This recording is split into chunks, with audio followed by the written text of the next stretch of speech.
Salut, c'est Sarah, ça dit quoi? J'ai décidé de faire don d'une partie de ma prime pour aider les Palestiniens.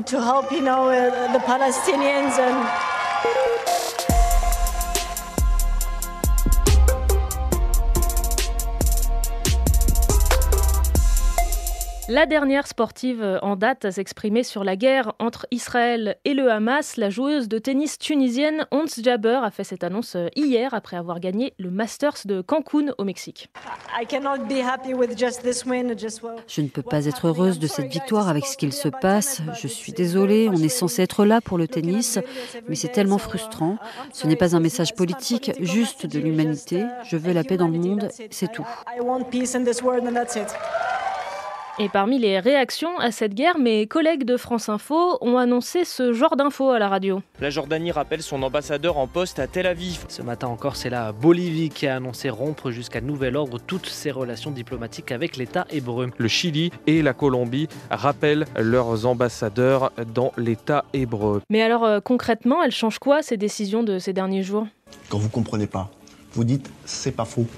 Comme ça, vous passez pas pour un glandu. Ces infos, elles ont l'air bien similaires. Pourtant, dans la diplomatie, il y a des degrés de sanctions qu'un pays peut imposer. D'abord, tu as le fait de convoquer l'ambassadeur. C'est une manière pour le pays de montrer une première fois qu'il n'est officiellement pas content, pas content, pas content, pas content. L'échelon au-dessus, c'est le rappel de son ambassadeur. C'est ce qu'ont fait le Bahreïn, la Jordanie, le Chili et la Colombie.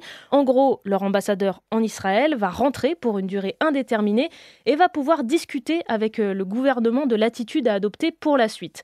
Et la sanction diplomatique la plus grave, c'est la rupture des relations, comme l'a fait la Bolivie. Depuis le début de la guerre, c'est le premier pays qui a estimé que l'heure n'était plus à la discussion avec Israël. Alors ce n'est pas forcément permanent. La Bolivie, en l'occurrence, avait déjà rompu ses relations avec Israël en 2009 pour les rétablir en 2019. La FIDL, Voix lycéenne, le MNL, CSTE, les principaux syndicats et organisations lycéennes se rassemblent pour devenir l'Union syndicale lycéenne. Pour les dirigeants de ces organisations, il est important de parler d'une même voix, surtout quand on a vu la difficulté qu'a la gauche politique à s'unir. Leur combat à venir, le service national universel que le gouvernement voudrait généraliser et la réforme du bac. Grosse manifestation. Et à cause, l'événement caritatif est de retour sur Twitch ce week-end pour lutter contre les violences sexistes et sexuelles. Cette année, les dons iront au planning familial. C'est organisé par les streameuses Lixi et Nevi. Ma collègue Manon Mella avait reçu Lixi l'année dernière dans le Talk, l'émission Twitch de France Info. J'ai créé ça en août 2021. Là, on est deux à organiser tout ça, donc c'est que nos petites mains et tout, et c'est la chose dont je suis la plus fière dans ma vie. Dans une autre interview, elle raconte la création de Et ta cause. Lixi avait déjà prévu d'organiser un événement caritatif, mais hésitait sur la cause à soutenir. Et puis elle apprend qu'elle a une voisine victime de violences, mais ne savait pas vraiment comment l'aider sans la mettre en danger. Quelques jours plus tard, c'est décidé. Et ta cause, première édition, récoltera des fonds pour lutter contre les violences sexistes et sexuelles. C'est donc aujourd'hui la 3e édition. L'année dernière, 31 participants et participantes ont récolté plus de 42 000 €. Et je suis vraiment désolée, mais en fait, 40 000 putains de balles. Merci. Ça commence ce soir à 17h jusqu'à dimanche. J'espère ramener un 3e titre à la maison, ce serait trop beau. Chirine Boukli, double championne d'Europe de judo et première française à combattre aujourd'hui au championnat d'Europe à Montpellier. Une compétition qui a un peu des airs de répétition des JO et qui va compter bien sûr pour la qualif en équipe de France olympique.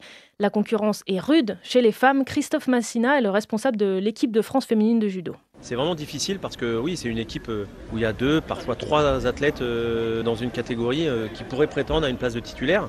Réussir à Montpellier, c'est en tout cas se montrer capable de réussir à Paris. Et toutes les têtes d'affiche du judo français seront là, sauf Teddy Riner. Plutôt que la compète, il a préféré un stage au Japon.